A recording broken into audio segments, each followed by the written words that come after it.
Nós temos como desafio hoje terminar o que a gente chama da sessão das bem-aventuranças. E eu digo um desafio porque eu cortei bastante coisa para dar tempo da gente bater um papo aqui, deixando vocês... Muito obrigado. A senhora já se serviu? Nossa, que educação. Nossa. Eu tive que cortar bastante coisa, mas mantendo um sentido, mantendo uma lógica para dividir com vocês. O final das bem-aventuranças, para mim, é um grande desafio, né? O Senhor Jesus termina, então, o destaque do sermão dele, o que ele elaborou, o que ele fez uma lógica assim, fantástica sobre o nosso caráter. E essas duas últimas bem-aventuranças, para mim, não que as outras sejam fáceis, mas para mim são as mais desafiadoras, talvez seja a palavra. Então, para começar, eu queria dividir com vocês a leitura do texto até aqui. Vamos fazer diferente do que a gente fez até agora. A gente ia direto para o versículo. Eu quero fazer questão de contextualizar-nos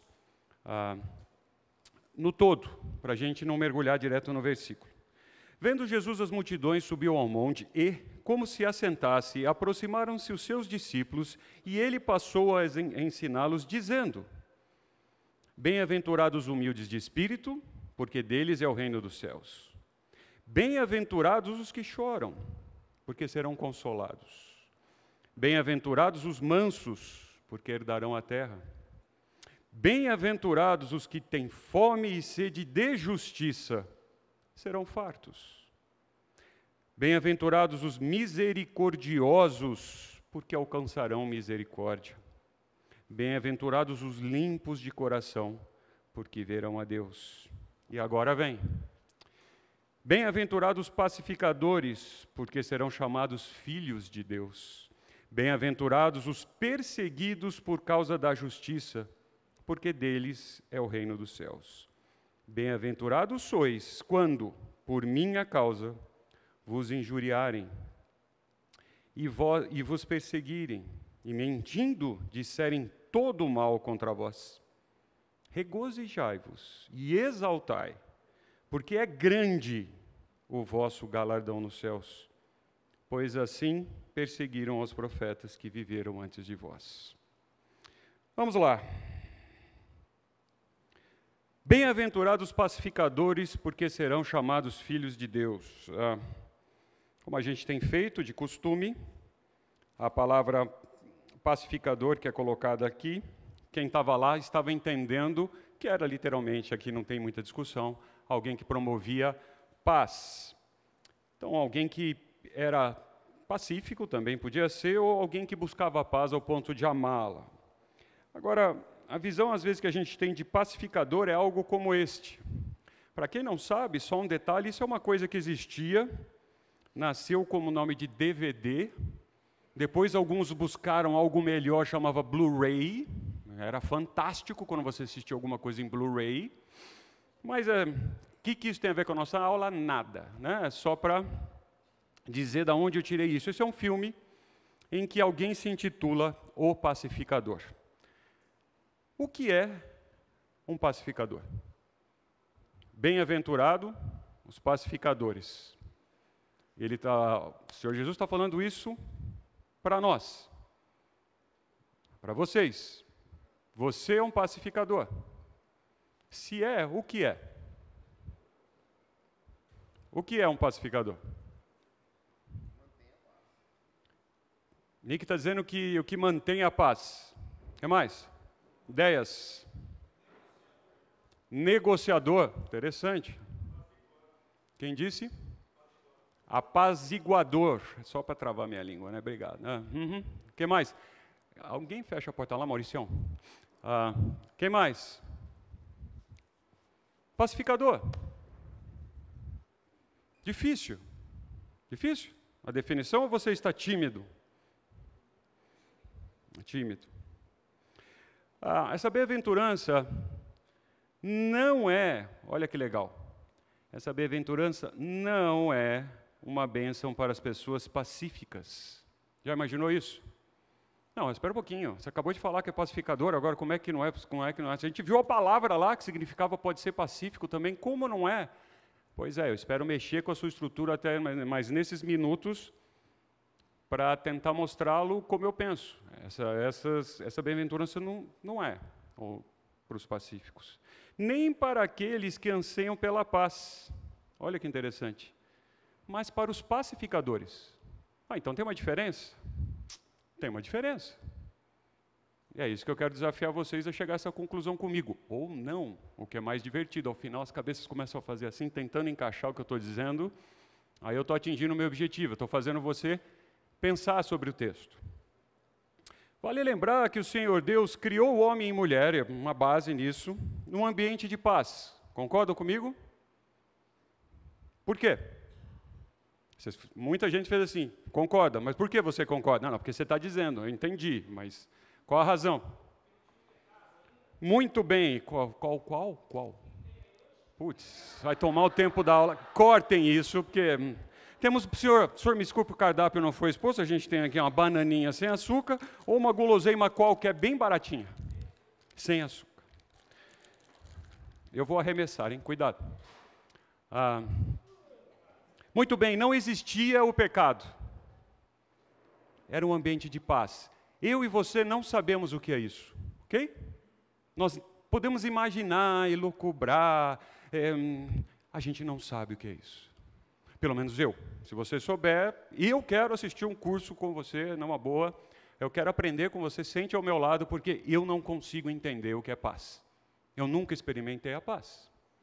Talvez um dia, se for possível, eu vou perguntar para Adão. Adão, senta aqui, explica para mim. Como era, hein? Que eu não sei. A paz com Deus, foi interrompida. Entenderam como isso é grave? Existimos paz com Deus. E a paz com Deus foi interrompida pelo pecado. Que pior coisa poderia acontecer?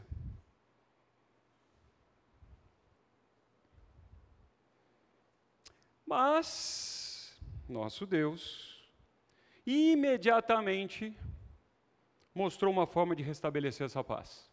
De novo, a ação do nosso Deus para com a criação. Aí o que a gente chama aqui, se tiver alguém mais assim, tipo, né, Eusébio, assim, aprofundado, isso é o proto-evangelho, não é assim que a gente aprende lá? Isso é chamado de proto-evangelho, é a primeira menção do evangelho que a gente tem, é um resumo do evangelho. Diz, porém, inimizade entre a mulher, entre a tua descendência e o seu descendente, este te ferirá a cabeça e tu lhe ferirás o calcanhar. Imediatamente, o Senhor Deus já mostra um jeito, tem uma forma, tem um plano de nos resgatar. Essa ideia de paz, ela domina a Bíblia de capa a capa, ela começa com paz e termina com paz. Não sei se você tinha percebido isso, mas paz, ela começa e termina. O problema é que nós estamos no meio do problema, nós não vivemos num ambiente de paz. O homem pecou, estou insistindo nisso, e estourou uma bomba.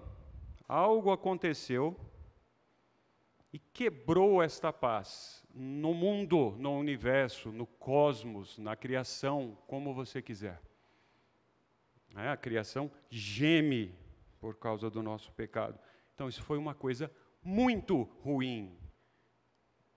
E eu acho, quem acha não sabe, porque eu não os conheço em detalhes, mas me parece que muitos de nós não dão muita bola para isso não. É pecado, né? Tal, aí é consequência do pecado, pensa no seu umbigo. Pecado é uma coisa terrível.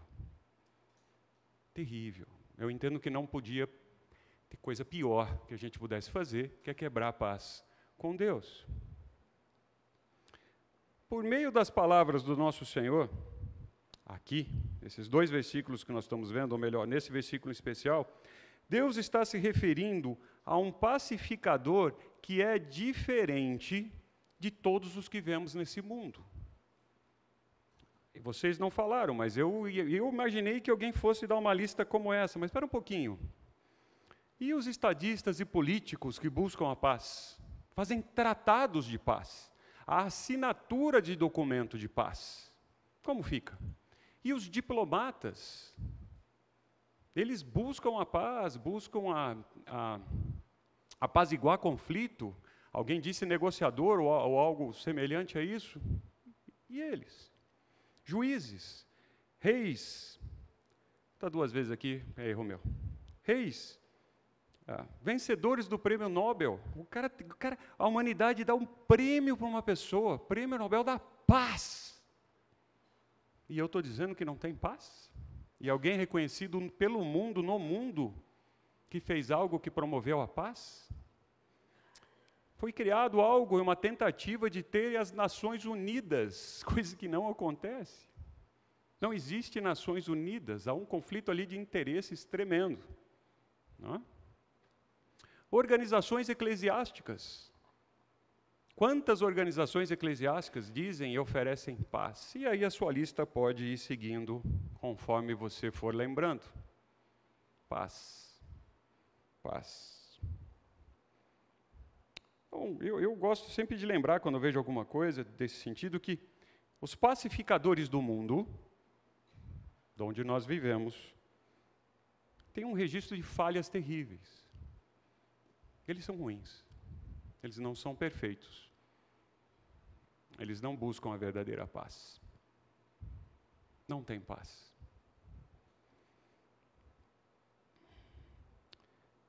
Aí vem uma pergunta, né, que você vê que tem um espaço depois disso, porque eu esperava ter uma resposta, assim, a gente fosse anotando. Após o pecado, o mundo em algum momento experimentou paz? Quem me ajuda? Tem paz? O mundo experimentou paz? Você já experimentou paz? Você está em paz? É difícil quando a gente para pensar nisso, não? Conceito de paz. Você está em paz, o mundo experimenta paz, você tem paz. No meu entendimento, o ser humano não experimenta a verdadeira paz enquanto aqui na Terra. Nem consigo mesmo, nem conosco mesmo, nem com você mesmo. Você tem conflitos, pelo menos eu não vou falar de mim, né? Eu me conheço um pouco. Eu tenho problema comigo. Às vezes o meu maior inimigo, meu maior sabotador sou eu mesmo, para qualquer coisa. Eu não tenho paz comigo.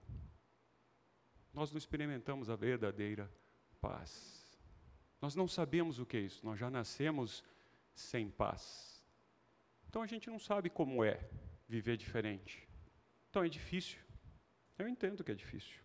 Então a gente não tem paz na família, na minha pelo menos. Eu não tenho paz no trabalho. Aconteceram algo essa semana assim, experiências interessantes no meu trabalho essa semana. Eu tenho problemas emocionais. Eu tenho problema no esporte, até individual. Eu vou correr, eu tenho problema. Sozinho, vou correr na praça, 1h da manhã, não tem ninguém, e eu consigo arrumar um problema. Perdão a minha esposa, eu sei que vocês não, mas eu tenho problemas no meu casamento. E eu tenho problemas na igreja. Sim, o Eusébio vai dar gabinete segunda-feira. Na nossa época a gente não chamava de escritório, né? Chamava de gabinete. A gente conversa, mas eu tenho problemas na igreja, não sei vocês, mas aqui onde nós estamos não é algum lugar perfeito de paz. Nós temos problemas na igreja. A mente do ser humano, a minha mente, a sua mente, que a gente chama de coração, gosta de falar o coração, foi contaminado. Eu gosto muito dessa explicação. Em profundeza e amplitude pelo pecado. Por isso tem esse pedaço de carne aqui. Note que por fora, nas beiradas, essa carne não tem tanta gordura. Se a gente olha por fora uma peça de carne, às vezes até você, dependendo da pessoa, eu não faço isso, tira uma camada ou capa de gordura, como está ali, e olha, nossa, agora está bom, tirei a gordura. Vocês já viram pessoas falando isso? Nossa, eu tirei a gordura, gente, agora dá para comer, eu tirei a gordura. Engano. O nosso coração está emprenhado de pecado. por todos os lados, como essa carne, ela tem gordura por todos os lados. Em algumas regiões mais concentradas do que outra. Mas não há uma área da minha vida que não tenha um pouco de gordura. Ela está entremeada. O pecado está entremeado. Então não há nada que eu consiga fazer. Zero que não esteja contaminado por o pecado. Eu gosto desse exemplo. Então por fora a gente olha, está sem gordura, mas por dentro, cheio de gordura. Todas as áreas. E nós precisamos fazer uma limpeza constante aqui. E o versículo que você conhece. Enganoso é o coração, mais do que todas as coisas. Eu vou repetir, mais do que todas as coisas é enganoso o coração. Então não dá para você culpar outra coisa. Mas foi fulano, nem mesmo Satanás. É culpa do diabo, é culpa. Eu não. Não, enganoso é o meu coração. Mais do que todas as coisas. Ele é desesperadamente corrupto. A ideia é de algo que não tenta fazer outra coisa que não ser buscar corrupção e demonstrar corrupção. Esse é o meu coração, ou a minha mente. Quem conhecerá? Porque a gente disfarça bem, né? Eu disfarço super bem. Minha esposa não me conhece 100%. Ela me conhece 100%. Então, nessa situação caótica, eu dei o cenário. Nessa situação caótica, o Senhor Deus utiliza quem? O próprio ser humano, mas alguém que reconheceu o Senhor Jesus como Salvador, cristão. Como pacificador. Então você e eu somos pacificadores. Ele espera que sejamos pacificadores. Lembra que a bem-aventurança não é algo assim que você tem opção. Você não tem opção. Já é, porque você faz parte do reino. A ideia dos muros, lembra? Você está aqui dentro. Quem está aqui dentro é assim. Você é pacificador. Dentro de toda a Escritura, quem é o nosso exemplo? Quem é o maior pacificador? É o próprio Senhor Jesus, o príncipe da paz. Nossa.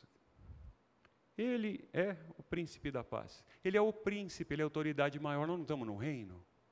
Ele é o príncipe da paz. Esse é o seu rei, para onde você está dentro. Você adentrou nesse reino, em que o príncipe, uma das suas características, ou dos seus atributos, se assim essa palavra for melhor, é ser o príncipe da paz. Aí eu coloquei o versículo só para dar referência, se você não lembra. Porque o menino nasceu, o menino nos deu, o governo está sobre os seus ombros. E o seu nome será maravilhoso conselheiro, Deus forte, Pai da eternidade, príncipe da paz. Ele é perfeito príncipe da paz. O Senhor Jesus diz, o príncipe da paz diz: deixo-vos a paz. A minha paz vos dou. A paz dele, do príncipe. A minha paz vos dou. Não vou lá dou como o mundo dá. Então tem uma paz que o mundo diz dar? Tem. E o Senhor Jesus está dizendo, não é a mesma. Então seu conceito de paz tem que ser diferente. Existem aqui pelo menos 2 tipos.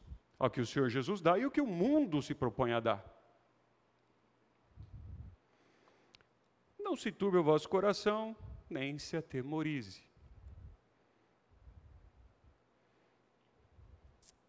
O Senhor Jesus traz a paz entre Deus e homem. Lembra que ela tinha sido rompida?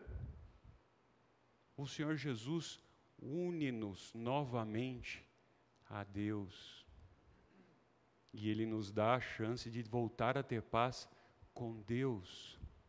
Então, o pior que aconteceu na nossa vida, é restabelecido. Plano de Deus, ação de Deus,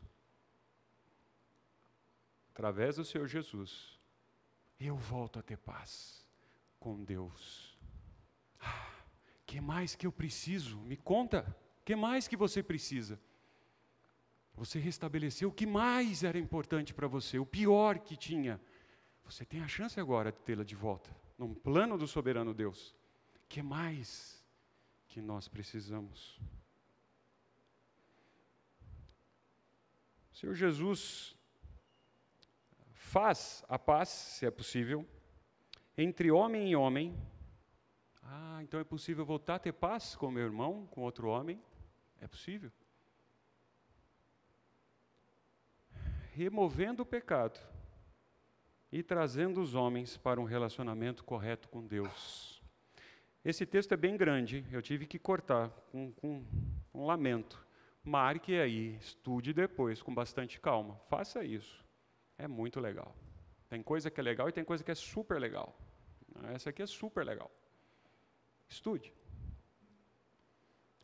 Então, o Senhor Deus remove o pecado. O pecado é a razão da gente não ter paz. Mas vamos lá. Mais perguntas. Agora você tem condição de dizer o que é paz? O que nós queremos dizer com paz? Depois do que nós conversamos até agora. Eu já vi gente falar, gente, eu estou em paz. Eu estou em paz. Eu já vi. Qual é a sua definição de paz, Fernando?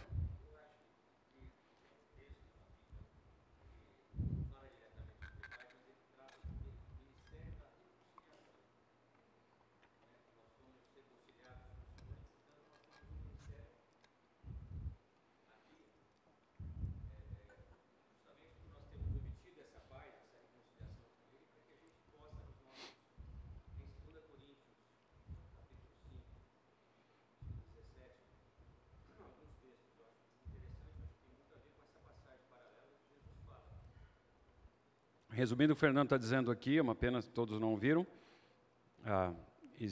ele entende que em Coríntios existe um texto em que nós somos desafiados, se assim eu posso dizer, a ter um ministério ou ser agente de reconciliação. Então ali não estaria dizendo paz, com a palavra paz, mas buscando e determinando que a gente seja um reconciliador. É verdade. O que é paz nas Escrituras? Então, eu gosto muitas vezes de definir alguma coisa dizendo a ela o que ela não é. É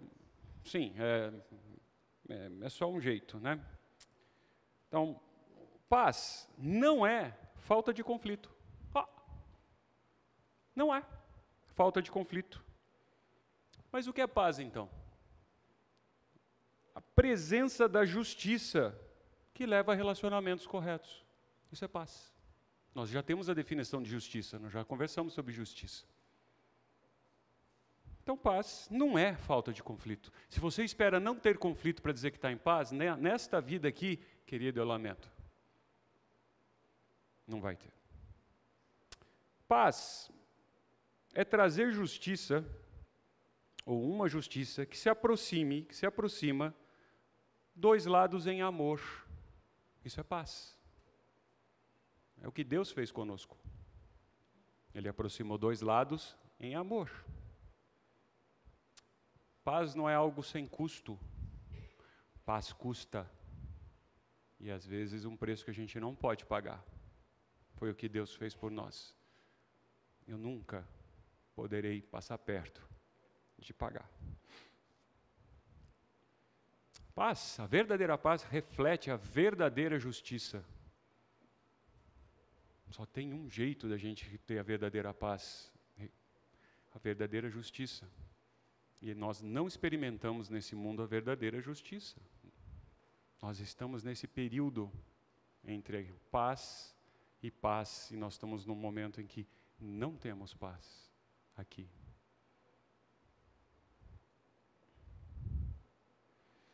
Tem uma expressão, vocês já ouviram, né? Shalom, E eu fico imaginando que as pessoas à época do Senhor Jesus, contemporâneos do Senhor Jesus, poderiam usá-la. Eu não sei, eu estou aqui realmente explorando isso tanto da minha imaginação, eu não estava lá. Imagina-se que as pessoas falavam shalom, shalom, etc. Era uma expressão bem usada, principalmente no Antigo Testamento, né? E alguns traduzem que seria a paz esteja com vocês. Isso era muito usado, principalmente no Antigo Testamento, era um desejo de paz entre as pessoas. Mas olha o que o Senhor Jesus fala. Falavam ainda essas coisas quando Jesus apareceu no meio deles e disse, quando que isso aconteceu, você lembra? Quando que esse versículo, para não tirar ele do contexto?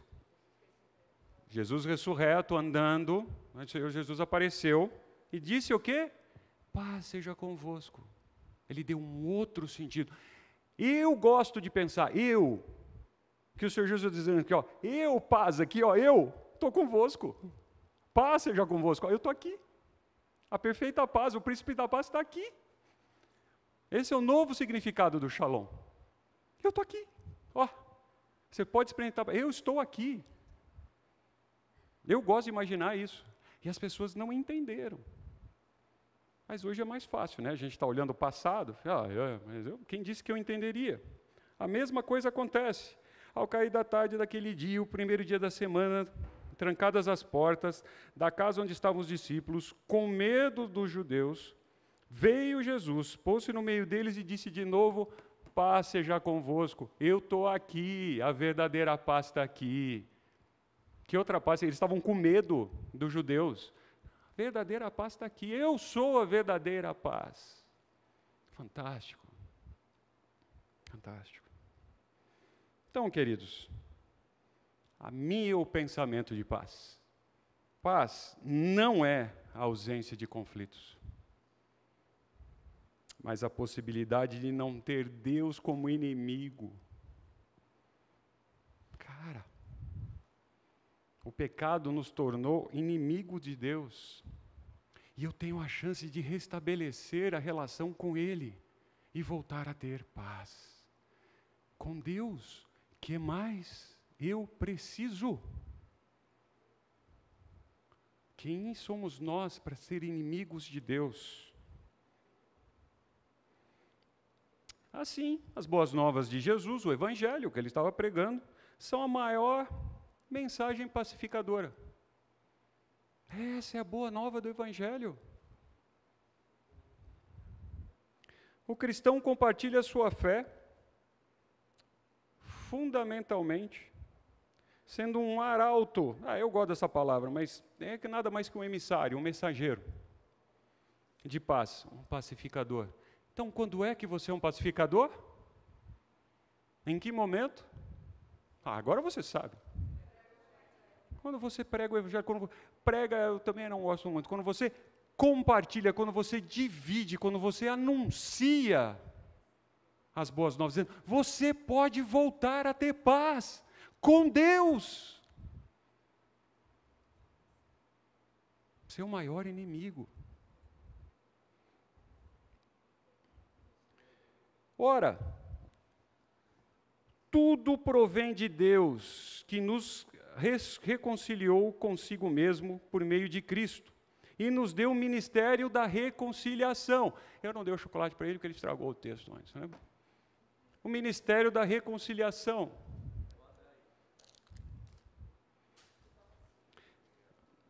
A saber que Deus estava em Cristo reconciliando consigo o mundo, não imputando aos homens as suas transgressões, e nos confiou a palavra da reconciliação. Nos confiou, é seu e é meu, esta tarefa, ou esta tarefa é minha e sua, essa obrigação. Não tem opção. Eu vou repetir, não tem opção. Você não está compartilhando o Evangelho? Você não, eu não estou dizendo assim, você não está convertendo ninguém, não é isso que eu estou dizendo. Você está compartilhando o Evangelho, você está dizendo para as pessoas que é possível elas voltarem a ter paz com o Criador. Você é um pacificador. Você não está fazendo isso, querido, você não é um pacificador. Você pode ser bonzinho, você pode ser um cara legal, Você pode ser um cara boa gente, mas você não é um pacificador. Você já viu a reação de alguém que aceita o evangelho depois e fica grato para o resto da vida a quem anunciou a ele essas boas novas e dividiu com ele? É fantástico.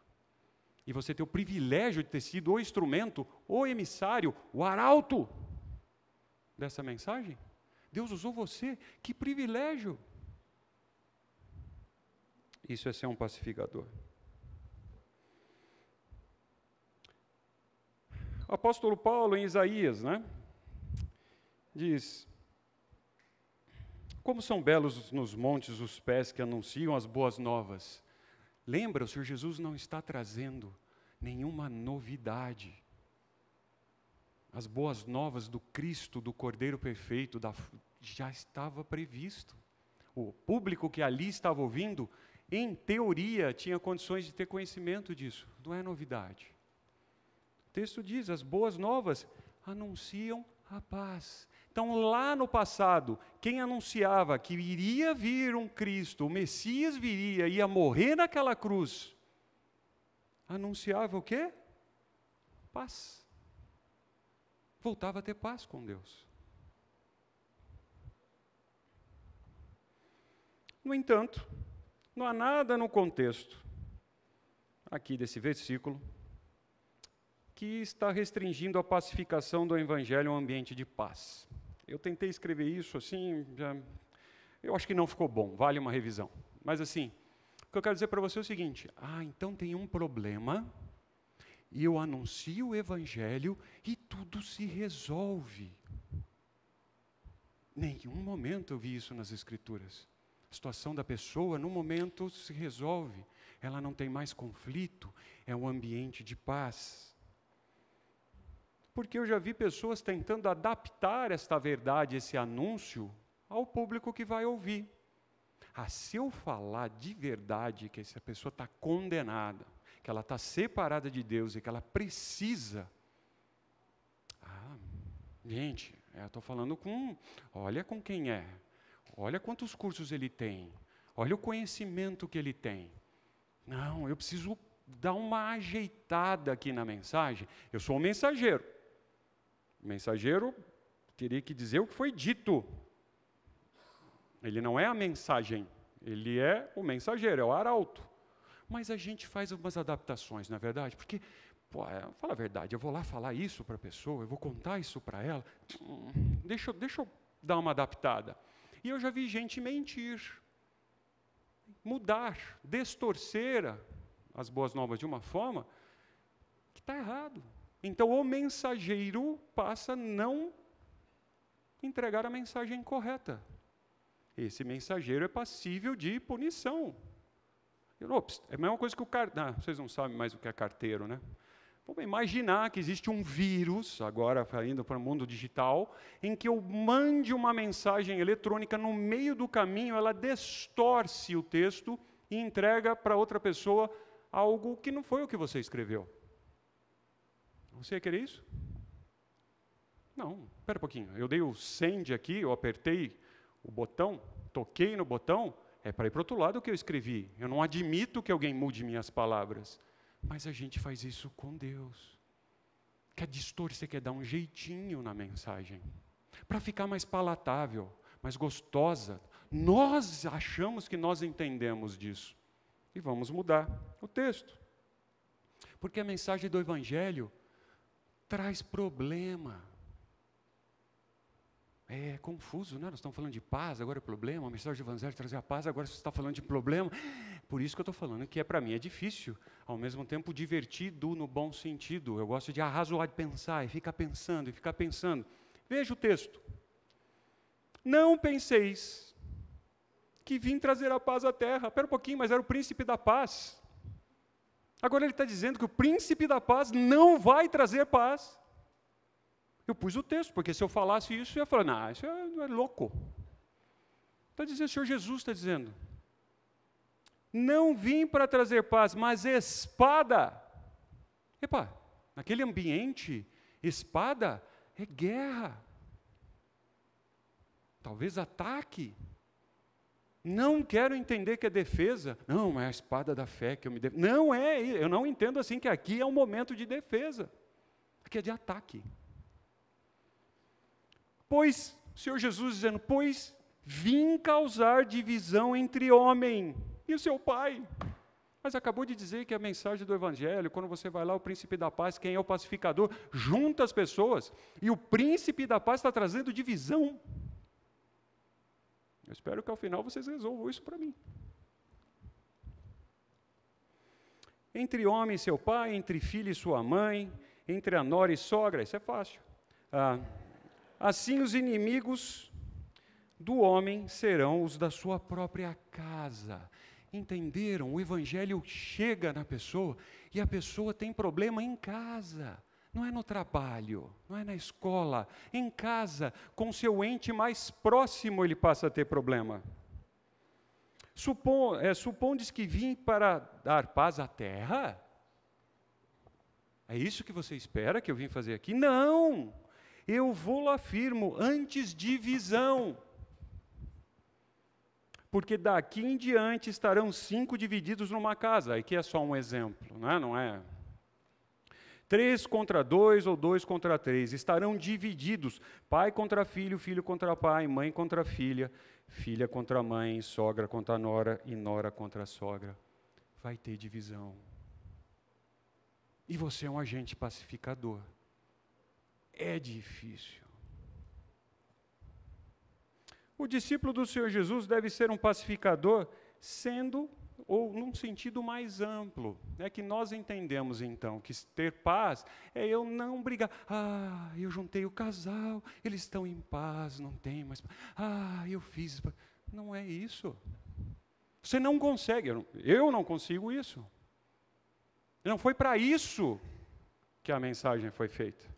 Ela pode ser uma consequência desse relacionamento melhorar ou piorar a hora que você dá, a hora que você transmite a mensagem, a hora que você executa a sua função de arauto.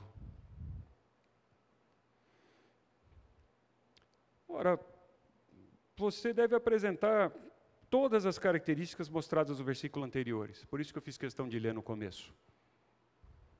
Você apresenta, deveríamos olhar para você e para mim e identificar aquelas características. Então, a função do cristão, como pacificador, se entende não apenas em espalhar o Evangelho, mas para diminuir tensão, mas para buscar soluções. O que eu quero dizer é o seguinte: há quem diga que você vai para um lugar e tem problemas, e você prega o Evangelho. É verdade. Eu já vi sociedades mudarem, famílias mudarem, etc. Mas o primeiro momento é de conflito. Você já viu quando uma pessoa, vamos dar exemplos assim mais chocantes, alguém que é muçulmano, uma pessoa da família se converte, ela está num ambiente de paz, na casa dela. Mas o príncipe da paz, ela está em ambiente de paz. Eu não vi isso acontecer. Agora, a função sua não é se preocupar no primeiro momento do relacionamento que essa pessoa vai ter após aceitar o Senhor Jesus como Salvador e entregar a vida para Ele, mas sim restabelecer a paz com o Criador. Aí ela pula para dentro do muro. A realidade dela é diferente. Ela começa a transmitir aquelas características. E sim, é possível que ela saia da família que ela está. Ali, fisicamente falando. Porque ela foi abraçada por outra família. Ela passa a pertencer a outro reino. E como numa viagem, num embarque, num momento de decisão, nem toda a família caminha junto. Nem todos os amigos caminham juntos. E há um momento de cisão, de separação. Bem-aventurados pacificadores, porque serão chamados filhos de Deus. Ok, a gente teve uma breve noção do que é ser pacificador, tivemos a chance de falar um pouquinho de paz, mas eu queria terminar aqui de maneira sucinta. Como eu disse, eu tive que cortar bastante coisa. Que é o seguinte, o pacificador, você e eu, não mistura ou impõe o seu ego em decisões, em questões. Isso é muito difícil. Tá? O pacificador, ele não põe a opinião pessoal em questão. Ele é o mensageiro. Então, assim, mas eu não concordo com o que Deus está dizendo. Tá bom, eu sou o mensageiro. A mensagem é essa, né? O pacificador procura produzir mais luz do que calor. Eu já vi alguém que vai pregar o evangelho e começa a discutir com a pessoa, brigar com a pessoa, você não está entendendo. E o seu burro vem na ponta da língua e não fala. Você parece que é burro, você não está entendendo, que é algo tão claro para mim. Não, é trazer luz. Vocês têm que esclarecer a pessoa. Não brigar com a pessoa, não acalorar a discussão. Na verdade, é uma característica de mansidão. Né? Nós já vimos. Então você poderia... Não, você abre mão, porque você é manso. O próprio Senhor Jesus foi taxado pelos religiosos da época como alguém que trazia divisão e discórdia. Lembra os fariseus, escribas? O Senhor Jesus estava trazendo divisão, ele não estava unindo. Não, vamos fazer um negócio ecumênico aqui. Gente, senhor fariseu, senta aqui. Você é um cara legal, você está quase lá. O senhor escriba, o senhor escreve, o senhor copia o negócio, você manja. Vamos sentar aqui. Não, gente, vamos... Não. Em nenhum momento o Senhor Jesus buscou essa paz ecumênica no meio deles. Ele não acomodou a verdade para aceitar ali os religiosos da época. Ora, é em paz que se semeia o fruto da justiça para os que promovem a paz. Calçai, está falando para nós, calçai os pés com a preparação do evangelho da paz. É o evangelho da paz, é a mensagem que é a paz com Deus. Os pacificadores, né, os verdadeiros cristãos, tá bom? O verdadeiro, não é o camuflado. Que tem gente assim, só uma brincadeira, né? Eu vou falar isso depois, eu não estou aguentando. Vocês já ouviram falar disso, né? Tem muita gente que é agente secreto, né? Vocês já ouviram isso, que eu estou falando que não é nenhuma coisa nova. Não, ele consegue entrar no ambiente, sair e ninguém notar que ele é cristão. Agente secreto. O cara entra, tal, ele disfarça tão bem que ele trabalha na empresa há 5 anos. Um dia alguém sem querer descobre que ele é crente. Você é crente? Pois é, você descobriu? E agora? Agente secreto. Não é, o pacificador não pode ser um agente secreto. Né? Olha o que nós éramos antes. Nós estamos falando de filiação, certo? Replicou-lhe Jesus: se de Deus fosse, de fato, se Deus fosse, de fato, o vosso Pai, certamente me haveis de amar. Lembra, quem vê a mim, vê ao Pai. Porque eu vim de Deus, e aqui estou.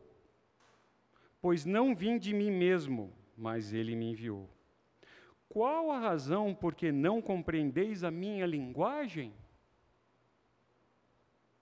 É porque sois incapazes de ouvir minha palavra. Agora vem, ele não alivia. O príncipe da paz, com a espada em punho. Vós sois filhos do diabo, que é vosso pai. Além de dizer que é filho, ele afirma que é vosso pai. E quereis satisfazer-lhe os desejos. Senhor Jesus, isso é trazer paz? Chega para o cara e fala assim, bom dia, boa noite, eu quero dizer para o senhor que o senhor é filho do diabo. O Senhor Jesus disse, tem o contexto aqui, você tem que ler todo o contexto. Mas o Senhor Jesus disse, ele não amenizou. Ele não pôs, tem um amigo, eu vou guardar o nome, que diz assim, se a comida é doce e está ruim, põe leite condensado. Se a comida é salgada e está ruim, põe catupiry. O Senhor Jesus não usava de catupiry ou leite condensado. Não tem. Era o que era. No pensamento judaico, para a gente caminhar na ideia de filiação, filho muitas vezes tinha o significado de ter o caráter de. Lembra, no Antigo Testamento era assim, fulano, filho de Ciclano. Se Ciclano era ruim, essa é a referência que eu tenho.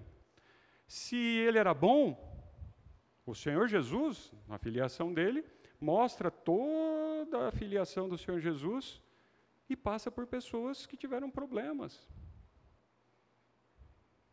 Então, é do caráter, né? Então tem o desenho aqui, aquela expressão que você conhece bastante, filho de peixe, peixinho é, tal pai, tal filho, assim por diante. Menos para a Débora, que eu disse aqui agora há pouco. A Débora não vai, né? Essa é a ideia. Então, você, ao andar, caminhar, etc., alguém olha assim e fala assim, nossa, olha lá o Elcio. Olha lá, ele é, quem é o Elcio? Ele é filho de Deus. Olha, quem que é esse cara que chegou aí? Ele é fulano e tal. Ele é filho de Deus, eles te reconhecem a sua filiação. Você já viu gente falar assim, nossa, come que nem o pai, dorme que nem o pai, ou fala que nem o pai, vale para as mães, etc. Isso não tem nada a ver com sexo. Você faz isso, você lembra a Deus, você é filho dele o suficiente que você demonstra essa filiação. As pessoas reconhecem Deus através de você, porque vocês vão ser chamados filhos de Deus. Lembra? Quem é fulano? Filho de Beltrano. Quem é o Elcio? Filho de Deus. Aí vão olhar o pai. Por isso que ele vai dizer, ele vem dessa família. Não é assim que a gente fala, agora eu entendi, ele vem daquela família. E a gente faz, você é da família de Deus? Você é reconhecido como filho de Deus?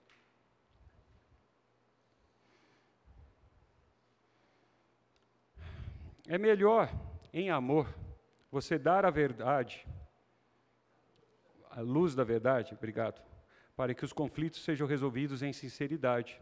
Essa é a paz bíblica. A resolução de conflitos. E o maior conflito é você restabelecer a paz com Deus. E aqui, para terminar esse assunto, nós não somos pacificadores no mundo no sentido que nunca causaremos conflito. Eu estava dizendo isso aqui para alguém, estava aqui. Gente, se você é um estrangeiro naquele reino, o fato de você se mexer, as pessoas já notam que você é diferente. Já aconteceu com vocês? Muda de cidade. Está pertinho aqui, talvez não. Eu fui para Minas outro dia, faz um tempo. Gente, eu não conseguia comer à mesa. As pessoas olham para mim e dizem, o senhor é de onde? Os costumes são diferentes, os jeitos são diferentes, o jeito que senta, o jeito do talher, as pessoas reconhecem que você é um estrangeiro. Você é um estrangeiro por onde você passa? As pessoas notam assim, quem que é esse cara aí? Quem que é? De onde ele é? Ou não, agente secreto, não estou lá, ninguém percebe. Vou lá, entro, saio, ninguém me nota, viu pai? Ninguém sabe que eu sou seu filho não. Fica tranquilo que nem uso o seu sobrenome, estou bem aqui. A gente causa conflito o tempo todo, pelo comportamento. A gente lida com uma verdade, eu pus em letra maiúscula, que a sociedade tenta esconder e recusar. Você vai gerar conflito. Não tem jeito. Você é alguém que perturba e incomoda? Você entendeu o que eu quero dizer, né? Não estou dizendo que você é chato. Eu estou dizendo se você perturba e incomoda. Eu não tenho tempo aqui, não vou usar o tempo. No trabalho, essa semana, aconteceram algumas coisas...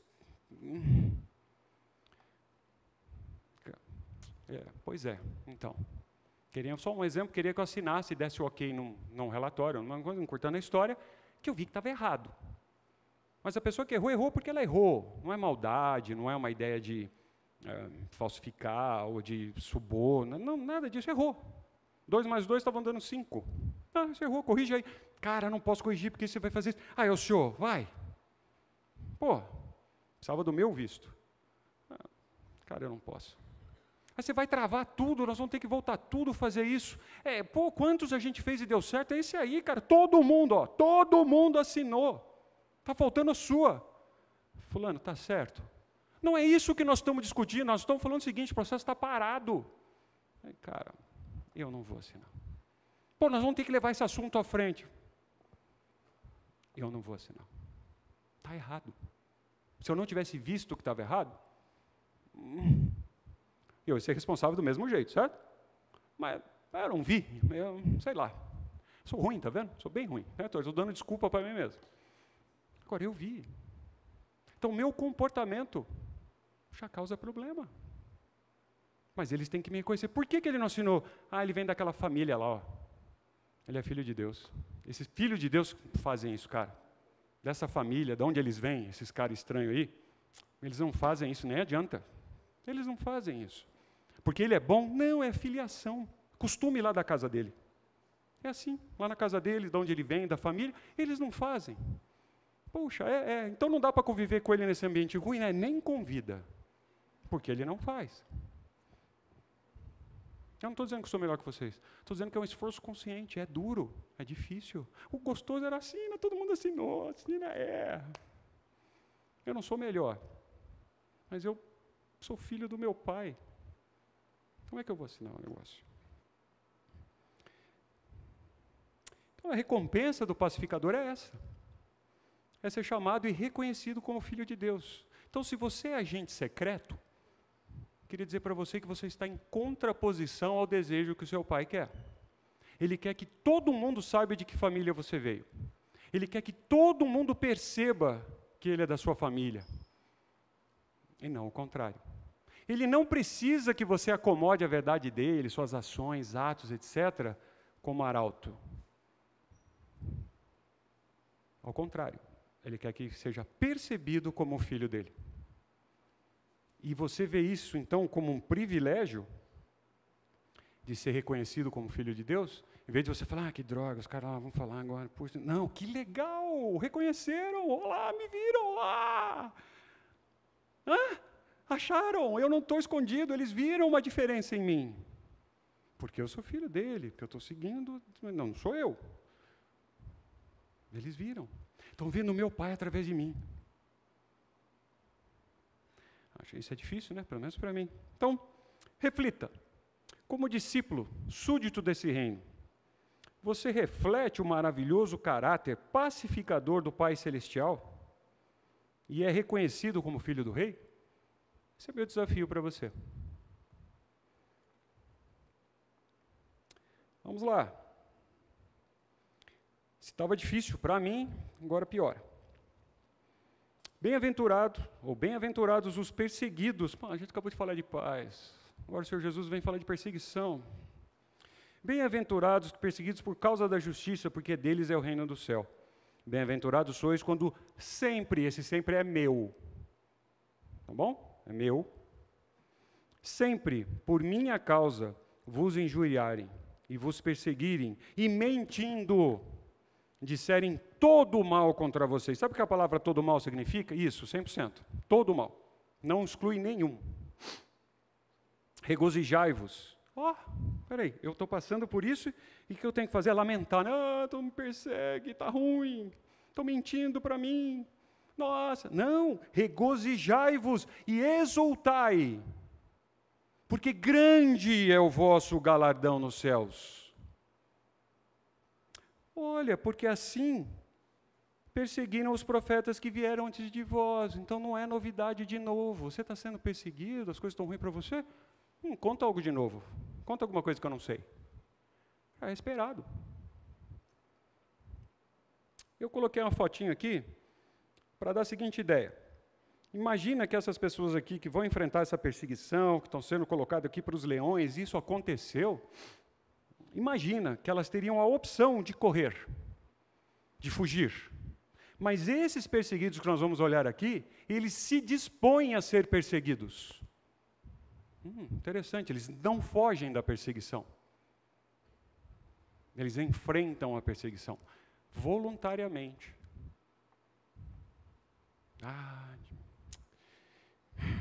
De novo, a ideia de perseguir aqui é uma perseguição mesmo assim de fugir. Mas imagina alguém perseguindo você ao ponto de correr atrás, de uma perseguição que te afugenta. Corre prontamente a fim de capturar a pessoa ou coisa. Aquela perseguição mesmo, assim, de vou pegar. Então a pessoa não vem leve para cima de você, ela vem com tudo. ela corre com determinação, e quem é perseguido é maltratado, sofre por causa de algo, assim por diante. Então, é algo ruim essa perseguição. Talvez alguém possa compartilhar algo aqui, mas é perto do que você pode achar que é perseguição aqui, não passa perto, tá? Nós estamos bem light, ainda mais no país que nós vivemos aqui. É bem light.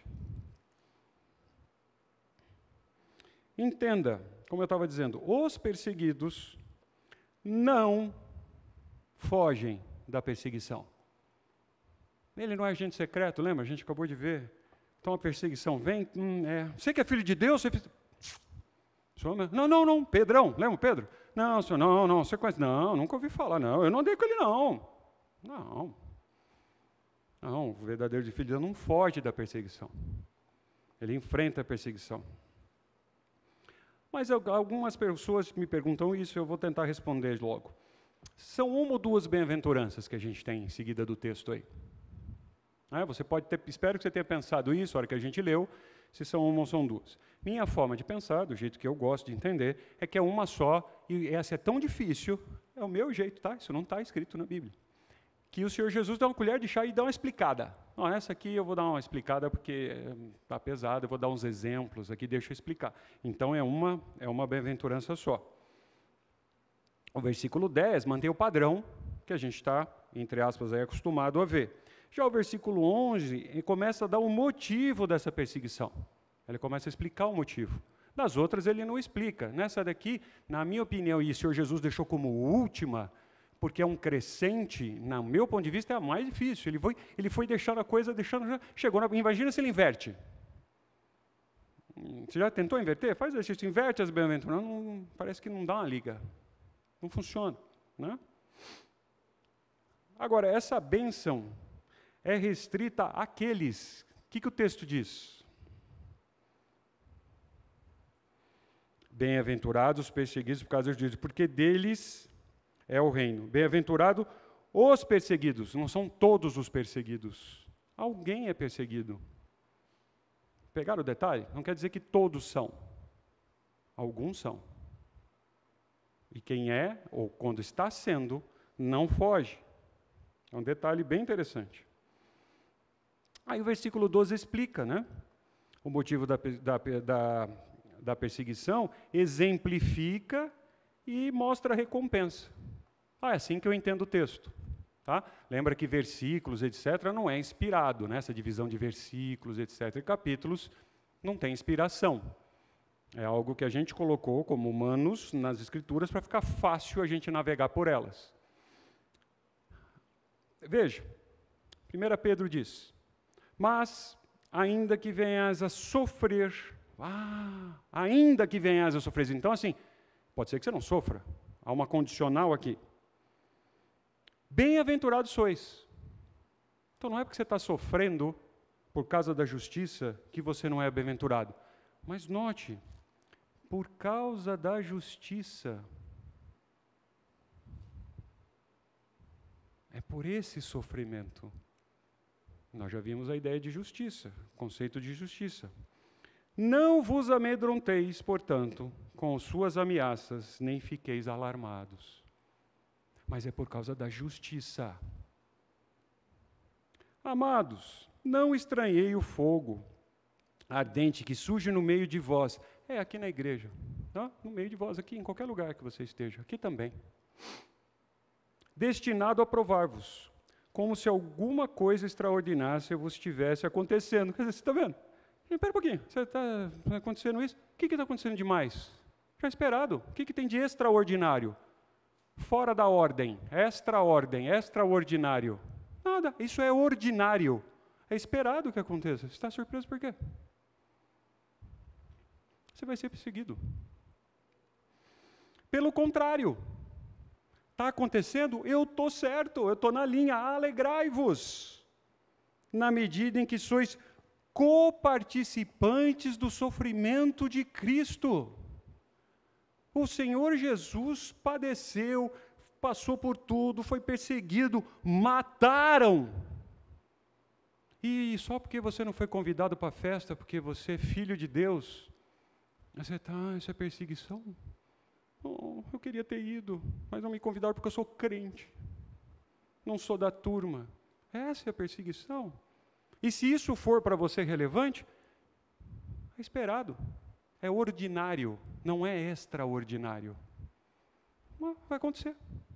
Você vai ser dirimido, você não vai participar, você vai ser excluído, você vai ser maldito. Esperado.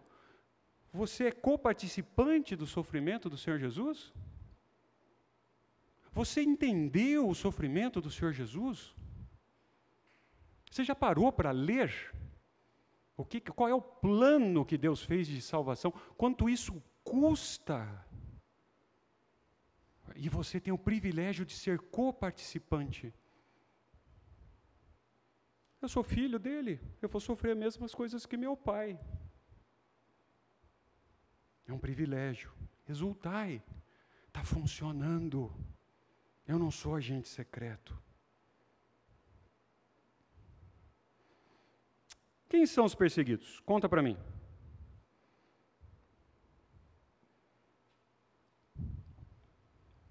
A gente está falando dos perseguidos. Quem são os perseguidos? Gente, vai. Está muito ruim, assim? Então, vamos dar doce. Vamos lá, o que mais? Quem são os perseguidos? Os filhos de Deus, quem disse? Que faz... A diabetes não está podendo, né, Adilson? Você quer qual? Essa acabou, hein, gente? Agora a banana... Ih, lá acabou também. Então, os perseguidos são os filhos de Deus. Os reais filhos de Deus, os que são reconhecidos como os filhos de Deus. São os discípulos descritos nos versículos anteriores. Então, você é manso, você é pobre de espírito, você busca por justiça. E aí, como final, e você vai ser perseguido. Tá? Todos que tiveram, quem são perseguidos? Todos que tiveram sua vida transformada pelo Evangelho. Mas espera um pouquinho, é por isso que você falou, né, que a gente não vai ter paz. É verdade, né? Se eu invertesse, ia dar problema, não é verdade? Então, eu já não vou ter paz mesmo, eu já entendi. Então, agora, a perseguição parece que chega um pouquinho mais leve para mim. Eu já não vou ter paz mesmo, a perseguição é consequência. Eu vou ser perseguido, eu não tenho paz, eu não estou no ambiente de paz. Ora, todos quantos querem viver piedosamente em Cristo Jesus serão perseguidos. É uma garantia. Então, pensa o contrário. Se você não está sendo perseguido, cara, acendeu umas luzes no seu painel. Eu vou falar agora de uma maneira mais dura. Ou você tem um problema sério de santificação, desenvolvimento da sua fé, ou você não faz parte do reino. Você não se converteu. Serão perseguidos. É um termômetro. Você é perseguido? Eu não estou sendo irônico, mas é eba. Estou sendo reconhecido como filho, estou dentro do reino, sou um estrangeiro aqui, etc, etc. E eu não estou sendo perseguido? Pense, porque é uma garantia. Quem vai viver piedosamente em Cristo Jesus será perseguido.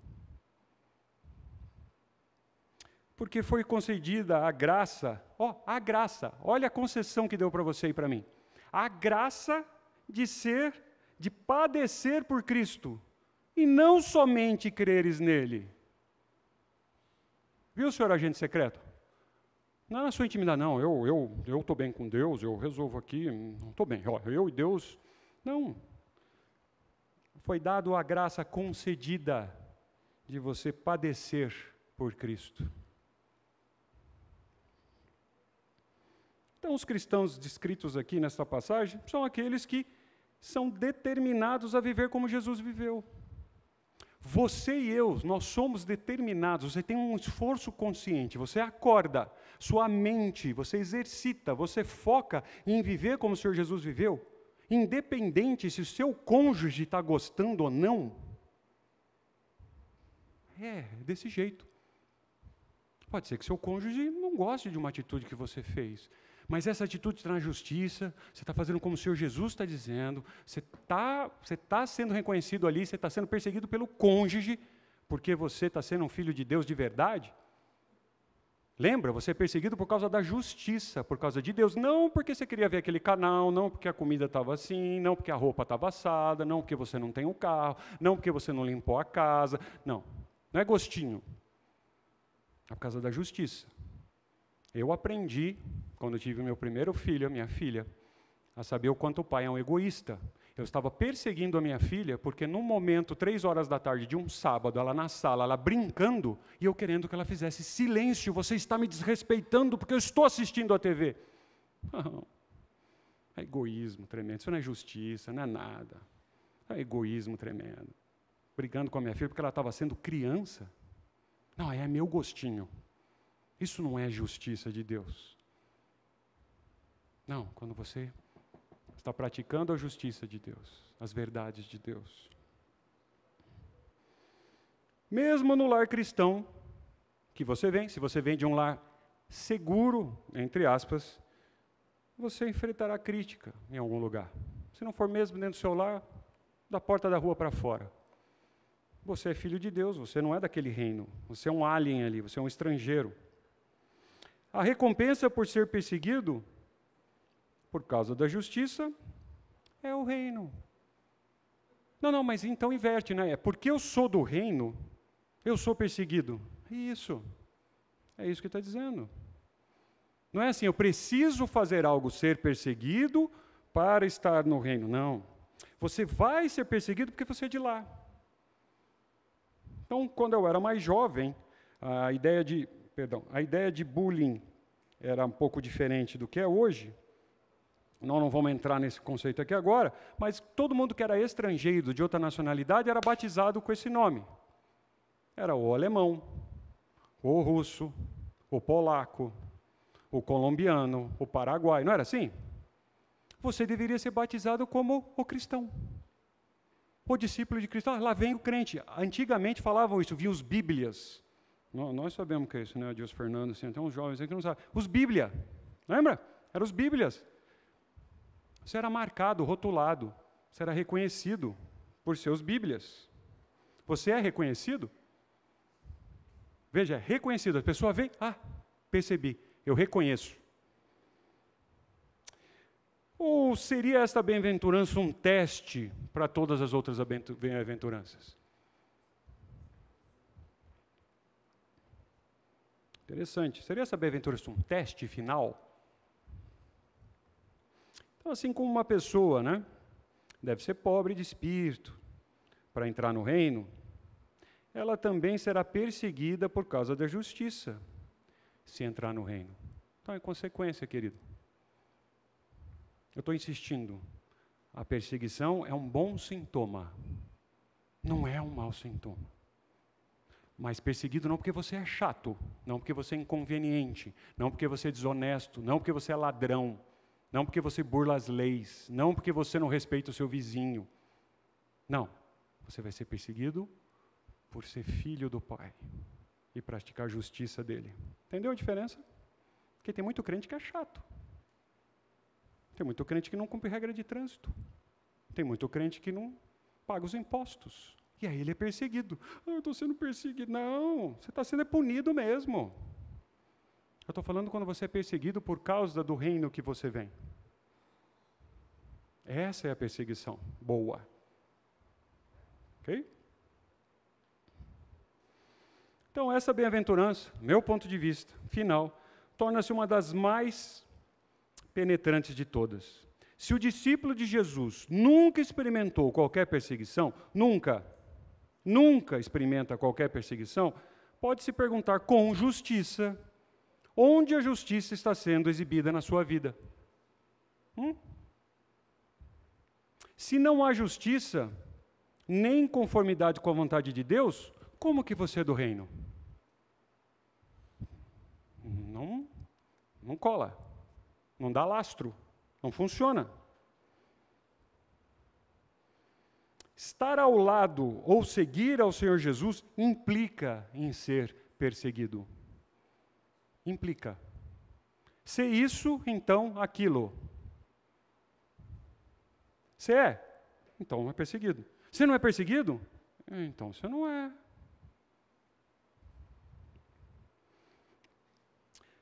A ideia desse versículo é um ato contínuo de perseguição, não é um momento, é perseguido constantemente. Mateus 5,11 diz ainda um pedacinho: bem-aventurados sois quando por minha causa vos injuriarem. Lembra? Ele está explicando. Sabe o que é injuriar aqui? Lembra que eu falei que essa é difícil? O Senhor Jesus está dando uma colher de chá explicando? Está dizendo aqui, quando você é reprovado pelo que você faz, quando você é maltratado, quando você é censurado, quando te jogam na cara, te humilham, quando você é insultado. Está dando certo. Bem-aventurado, eu sou feliz por isso. Os discípulos de Cristo são perseguidos simplesmente por agirem em dissonância aos padrões do mundo. Então, só de você chegou no lugar, começou. Eu cheguei, começou. Porque você é do padrão diferente. Então, você já é perseguido. Se pelo nome de Cristo sois injuriados, lembra? Fala lá injuriados. Pedro, ajuda a gente aqui. Se pelo nome de Cristo sois injuriados, bem-aventurados, se vocês são injuriados, felizes sois, porque sobre vós repousa o Espírito Santo, ou o Espírito da glória de Deus. Está funcionando. Está indo bem. O próprio Senhor Jesus ensinou: se o mundo os odeia, sabei primeiro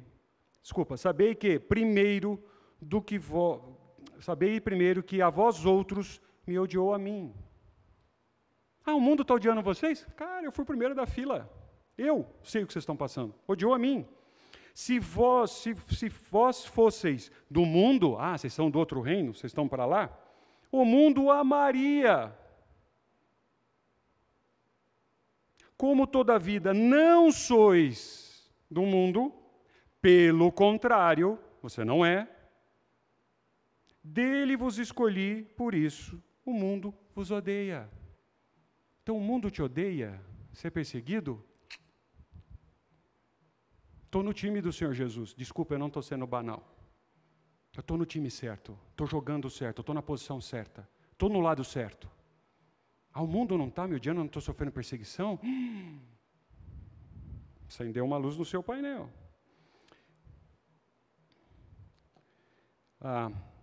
Se me perseguem a mim, também perseguirão a vós outros. Se guardaram a minha palavra, também guardarão a vossa. Quem te perseguiu é porque me persegue. Ele não está perseguindo porque é você, é porque você é meu filho. Tá bom? Não é mérito seu ser perseguido, não. Você não está sendo perseguido por causa de você. Nem para isso você presta. Você está sendo perseguido porque você é meu filho. Eles olham para você e me veem. E eles perseguem a mim. Então você vai no embrulho. E isso é bom. Agora, os que guardaram a minha palavra, também guardarão a vossa. O lado oposto acontece. Os que me ouviram, vão ouvir a vocês também. Vocês são só mensageiros. Então, para a gente terminar, pense um pouquinho. Você realmente é perseguido? Não, eu quero saber se você é perseguido mesmo. Vai ver o que acontece na Síria. Vai ver o que acontece na China, em alguns lugares, na Coreia do Norte.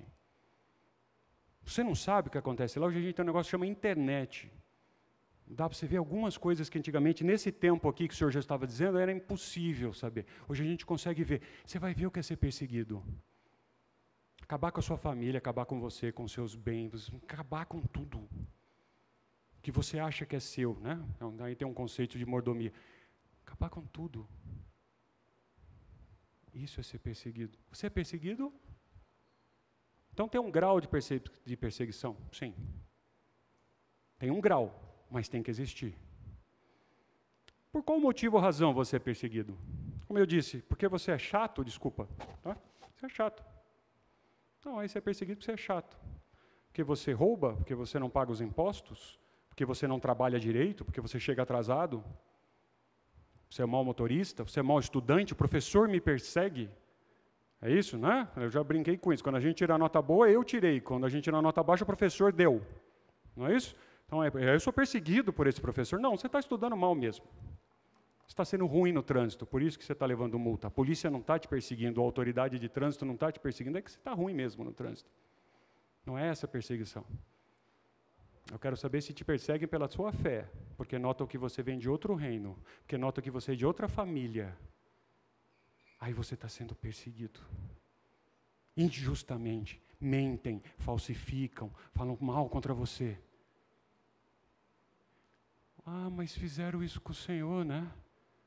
Ah, entendi. Então, com todo respeito, nós estamos juntos. Você está comigo. Você não é meu time? É isso que acontece.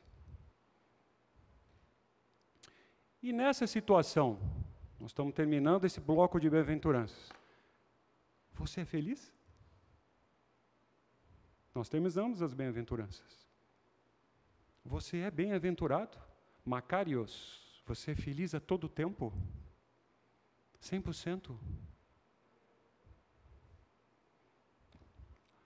Perguntas, traumas de infância, angústia. Alguém quer comentar algo?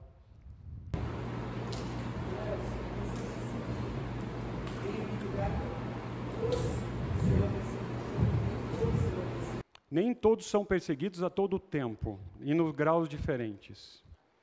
Assim é o meu entendimento. Ok? Nem todos vão ser perseguidos a todo tempo, em graus diferentes. Mas tem que haver uma perseguição. Se você realmente convive num ambiente de pecado, mesmo entre nós aqui, e você não tem uma perseguição, mas não porque você é chato, entendeu o que eu quero dizer? Não, você está sendo perseguido porque toda vez no domingo você chega na igreja e para o carro naquele lugar errado. Não. Aí tu não me persegue, não, isso é mimimi. Não, você é perseguido. Eu vou dar um exemplo meu, não porque eu sou melhor, só estou ilustrando. Eu fui perseguido naquele momento em que eu disse, eu não vou assinar o negócio. Eu já fiz outras coisas erradas, tá? Em quantidade. Naquela hora, eu estava consciente de que o Senhor Jesus assinaria? Não. Então, eu também não. Não, mas você vai perder o emprego. Não aconteceu, não era nesse nível. Mas você vai perder o emprego, vão demitir você. Mataram o Senhor Jesus. Chicotearam o Senhor Jesus. Humilharam o Senhor Jesus. Cuspiram na cara dele. E eu, que estou debaixo dele, do reino dele, eu vou só ser demitido? Então, é essa a ideia. A gente enfrenta a perseguição. É uma garantia. O que mais?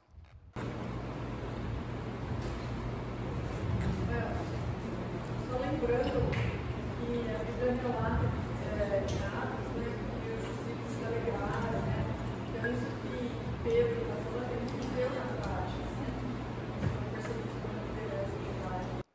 prática. O tempo esgotou, mas eu cortei algumas coisas, como eu disse, mas se a gente for olhar os discípulos, indo além do que você está dizendo, todos eles foram perseguidos, e a maioria deles morreu em mortes ruins, se assim eu posso dizer, trágicas. O que os discípulos tiveram aqui nessa vida que a gente vê? Não, olha só, foram perseguidos a todo tempo. E aqueles estavam próximos do Senhor Jesus. E eu me digo um discípulo do Senhor Jesus, sou um cristão, e por que para mim vai ser diferente? Me conta.